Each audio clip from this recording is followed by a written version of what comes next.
Achieving our goal of ending hunger in the Makhanda area often means providing food for people in need. But we know that more is needed to ensure people enjoy food security. So what do we mean by food security? Food security is when all people have regular access to enough nutritious food to lead healthy and active lives. The key word is access. How do you access food? You can buy it or produce it yourself, or both. To buy food, everyone needs an income, a job, or livelihood that provides money to buy food.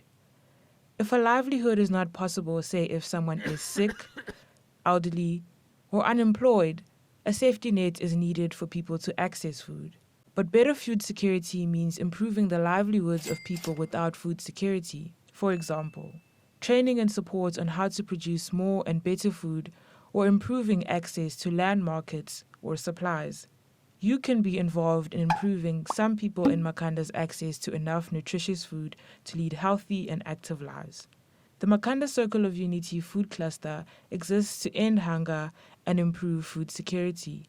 Visit our website to learn more and get involved.